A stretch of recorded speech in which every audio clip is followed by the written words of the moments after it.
Welcome to China in Focus. I'm Tiffany Meyer. Our top story: throwing pots at police, blocking highways, protests are spreading across China as dissent boiling under Beijing's iron grip. We zoom in on the growing unrest.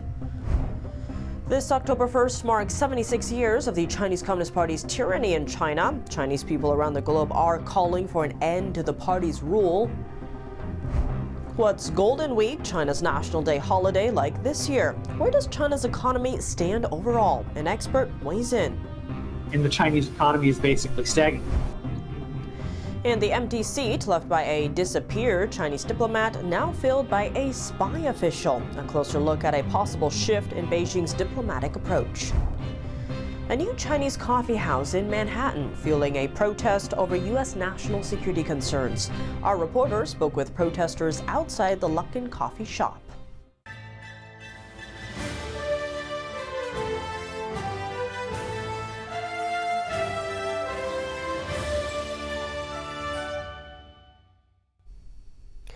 Blocking traffic and even throwing pots at police officers, protests erupted across China in the days leading up to Wednesday's anniversary, marking 76 years since the Chinese Communist Party took over. Beijing has been holding events each year to mark the day. In China's southwestern Yunnan province, dozens of street vendors clashed with urban law enforcement and police last Saturday. Vendors threw pots and stools during the confrontation. The clash broke out after local urban law enforcement officers suspended their stalls and asked for extra fees. The vendors refused, saying they had faced eviction before, even after paying what was required. For many vendors, their stall is the family's only income. Authorities could have asked what our demands are, but they didn't. They just came to evict us. We have to make a living. My kid has to go to school. When vendors refused to leave, tensions boiled over, leading to clashes with the officers trying to evict them. After one vendor was beaten, others started throwing objects from their booths at the police. Several vendors were reportedly hurt and arrested. Authorities also took some food carts. Similar protests are happening across the country. In central Henan province, street vendors blocked traffic last Thursday to protest the closing of their night market. They want compensation from local authorities. In southern Guangxi province, villagers surrounded police after officers arrested a man defending their rights. The villagers were protesting against a company trying to take their forest land for mining. The crowd left only after police released the man. Up north in Hebei province, residents blocked roads for 2 days outside the local administrative office to protest the demolition of their homes. Their houses were torn down for urban development 7 years ago, but the residents say they still haven't received new housing or compensation to help with the move. Also in Hebei, construction workers blocked a highway toll booth to demand payment. They helped build the highway, but say they haven't been paid a cent. We put sweat and tears into this, but you didn't pay us after finishing the job. What are you doing? Local media covered the new highway opening but left out the protest. And further north, in China's Inner Mongolia region, about 200 small business owners protested for 4 days outside the local administrative office against higher heating bills. They clashed briefly with police. After the protest, officials canceled the price hike. As the Chinese Communist Party marks 76 years of rule, Chinese people in the U.S. and worldwide are protesting its brutal tyranny. Let's hear their stories and what they are standing up for. NTD's Flora Hua has the report.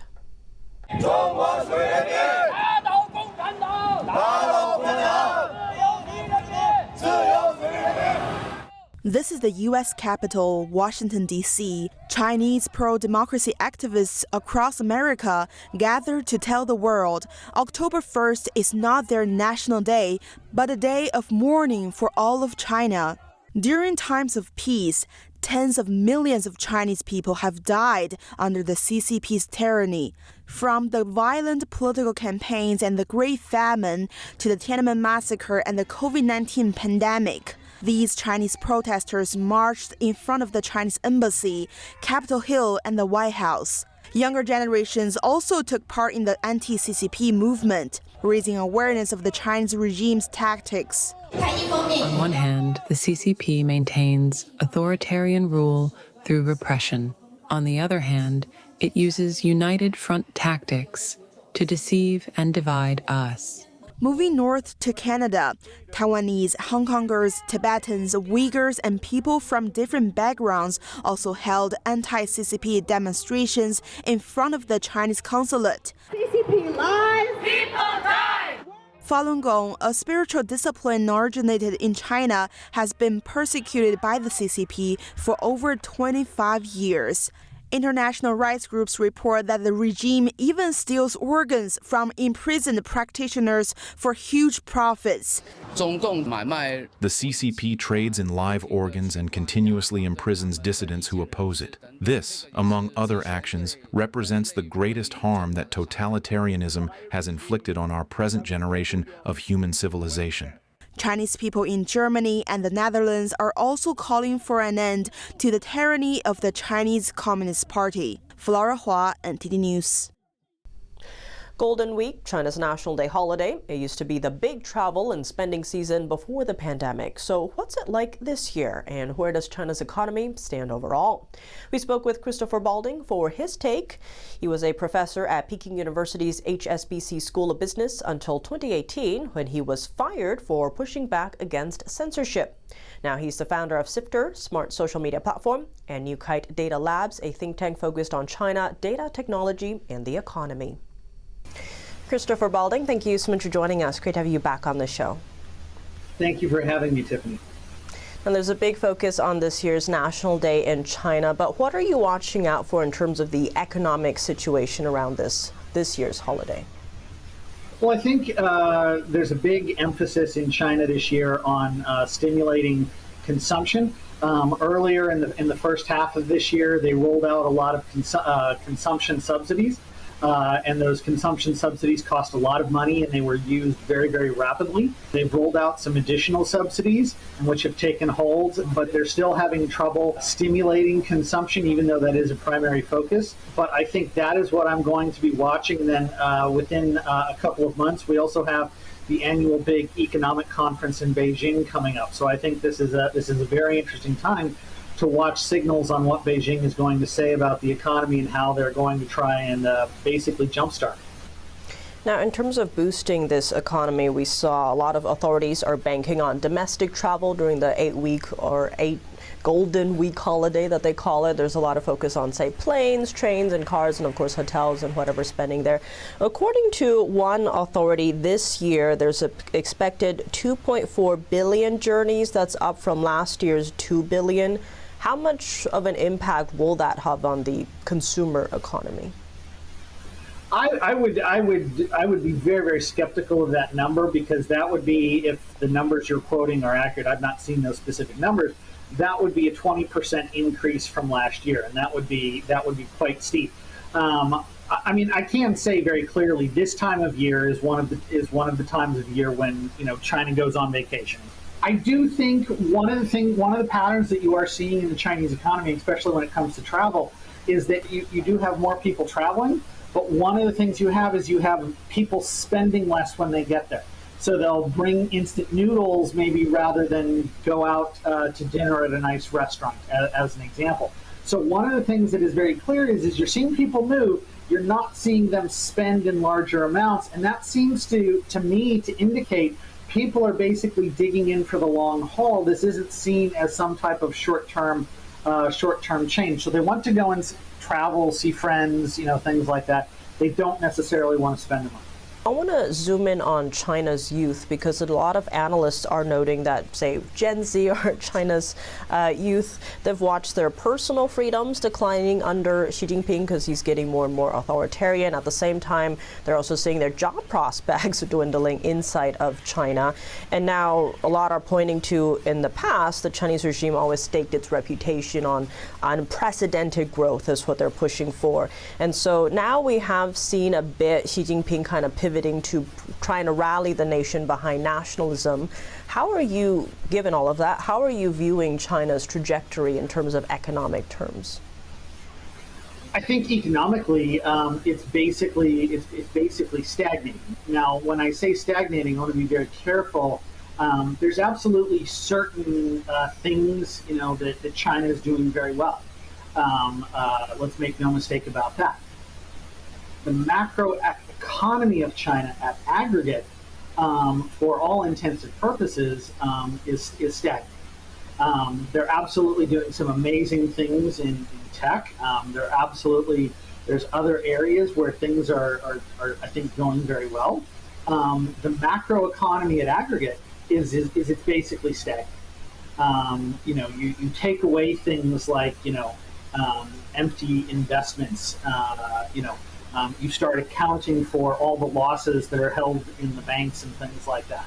And the Chinese economy is basically stagnant.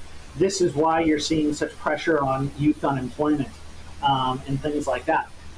There's enormous pressures in the Chinese economy. I don't know of any other way to say it.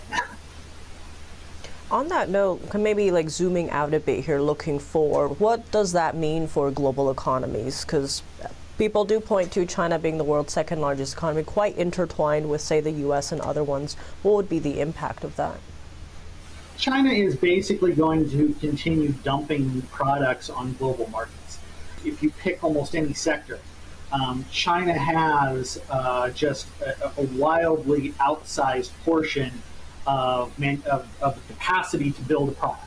Okay, if you take solar panels, for instance, okay, they basically have, let's use a round number and say, almost 100% of global supply capacity. This is excluding other countries that might have throughout the world that might have manufacturing capability in solar panels. So what that does is that basically puts enormous downward pricing pressure. And this is why one of the things that you've seen, even though the U.S. has talked about it for years, hey, work with us to deal with China, a lot of countries, I'm looking directly at Europe when I say this, simply haven't wanted to have that conversation. And now their industries are getting absolutely decimated by Chinese companies dumping products onto the European market after they got cut out of the United States market. Well, Christopher Balding, as always, thank you so much for joining us. Thank you very much for having me. For the first time, China has appointed a senior intelligence official to a top diplomatic post. This signals a shift in how Beijing wants to handle foreign relations. Worth noting, China has two foreign affairs departments. One works for the state, the other works for the Chinese Communist Party. On Tuesday, Beijing quietly replaced the party's top diplomat with Liu Haixing, a longtime intelligence official.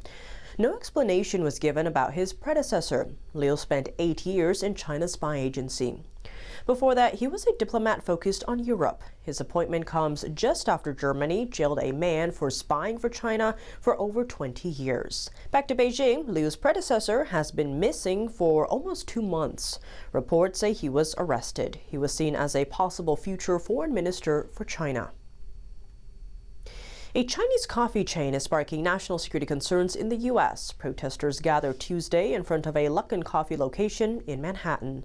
NTD's Sean Marshall has more on their concerns. Luckin Coffee, a Chinese coffee chain, is what some refer to as the new Starbucks, is now opening locations in the United States after having surpassed Starbucks in China. A protest organized by Bold Action for Freedom, a non-profit organization, was held on September 30th right in front of one of Luckin Coffee's Manhattan locations to warn the public of possible data security problems. A requirement of Luckin Coffee is that you have to download the app to make an order. This Communist China coffee chain is required per Communist China laws to share any data with the Communist government in China. Once they have backdoor access, they can steal sensitive information like passwords, financial data, health information, personal chats, intellectual property. They can also gain control over your device to install additional malware that runs commands remotely. Tony Zelinsky is president of Bold Action for Freedom and is spreading the word about CCP risks in the American technology and manufacturing industry. And they could even, with a hidden backdoor, install malware where the device could be caused to malfunction. And so right now, that's not evident to people that are downloading it. But if we have issues with Communist China down the road, they have this in their back pocket that they can use if that's the direction that they're going. In 2020, China's Ministry of Industry and Information Technology reported Luckin Coffee to have infringed on user rights and illegally collected personal information. And in 2024, Shanghai authorities summoned representatives of Luckin Coffee over what they said was the illicit collection of consumer personal information. Why does China want our data? Why are they so interested in collecting our data? And the first reason is that it's very profitable and it increases their power. Communist China, has pilfered trillions of dollars of intellectual property from multinational corporations, trillions of dollars. Now, so there's a lot of value in gleaning data, from people and corporations. Getting the word out about the CCP's human rights abuses, Salih Hudayar has undergone extreme harassment. Outside of Uzbekistan, we've faced extensive transnational repression, harassment. I've had Chinese individuals, stalking me, stalking my house, taking photos. I don't know who shot up my house, but one day when no one was there, just to send a warning, they sent, I guess someone came and shot our windows out. Representatives of the Tibetan Youth Congress also spoke out to the public about CCP technology and colonial boarding schools. The groups are taking steps to educate the public's understanding of the potential risks that they're undertaking by downloading an app monitored by the Chinese Communist Party. Sean Marshall, NTD News. Coming up, the U.S. government investing $600 million into coal power. This would lower energy costs and help the U.S. win the global race in artificial intelligence, with China as the main rival. China opened up 93 gigawatts of coal last year. 1 gigawatt runs Denver. So China opened up effectively the power from coal for 93 Denvers. And Taiwan's government says China is creating a legal basis for a future attack on Taiwan. Officials say the communist regime is twisting a major UN resolution to justify any possible invasion. That and more in just a minute here on China in Focus. Welcome back to China in Focus. I'm Tiffany Meyer. The Trump administration is investing into coal power to help the U.S. in the AI race countering China. This would upgrade coal plants and keep them open. NTD's David Lamb reports. The Trump administration announced an investment to boost America's coal industry, putting in $625 million. U.S. Energy Secretary Christopher Wright made the announcement Monday, saying the expanded programs aim to keep coal plants open. This would lower energy costs and enable the U.S. to win the global race in artificial intelligence. $350 million will go towards modernizing coal power units with reliable electric power and capacity, $175 million for projects expected to bring cheaper, reliable energy to rural communities, $50 million to extend the lifespan of coal plants by upgrading wastewater systems, and $50 million into dual fuel and efficiency using 100% natural gas. The Bureau of Land Management is making up to 13.1 million acres of federal coal available for lease, lowering royalty rates to strengthen competitiveness, and streamlining approvals for projects in Montana, Wyoming, Tennessee, and beyond. In June, lawmakers introduced laws to confront the Chinese Communist Party's growing exploitation of AI, as AI touches upon multiple sectors of the economy, including government. President Trump understands that. He understands that last year in China opened up 93 gigawatts of coal last year. 1 gigawatt runs Denver. So China opened up effectively the power from coal for 93 Denvers. These actions follow the passing of the One Big Beautiful Bill Act. Wright said that coal has been under assault for years, even though it's vital for America's industrial might. The programs also aim to add what he called pollution control so that coal plants run cleaner and better. David Lamb, NTD News.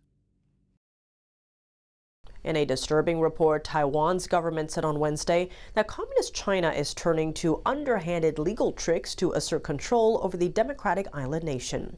It says Beijing is employing a misleading interpretation of a key UN resolution to create the legal basis for a future attack. Here's a closer look. China says that 1971's UN Resolution 2758, which led to Taiwan's expulsion from the body and Beijing assuming a seat at the UN. China is saying that that gives international legal backing to its claims over the island. Taiwan was formerly called the Republic of China. Its government fled to the island in 1949 after losing a civil war with Mao Zedong's communists. The U.S. State Department called China's statements an intentional mischaracterization and misuse of Resolution 2758. It said the comments are part of China's broader coercive attempts to isolate Taiwan from the international community. A resolution is underway for South Korean workers who were in the U.S. illegally. South Korea says the U.S. has agreed to allow these workers in on short-term visas or through a visa waiver program. The move aims to help staff industrial construction projects in America. The announcement came weeks after South Korea flew home more than 300 of its nationals.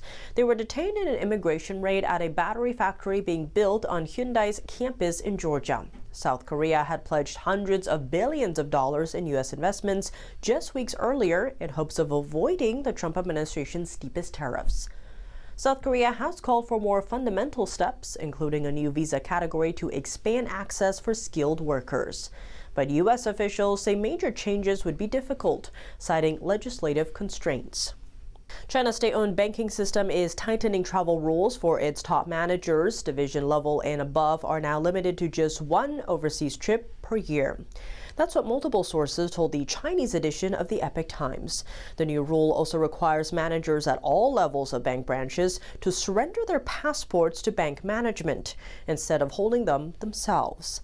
And it's not just limited to banks. Other financial institutions overseen by China's State Council, like insurance firms and asset managers, are also covered. China just saw a record wave of money leaving the country.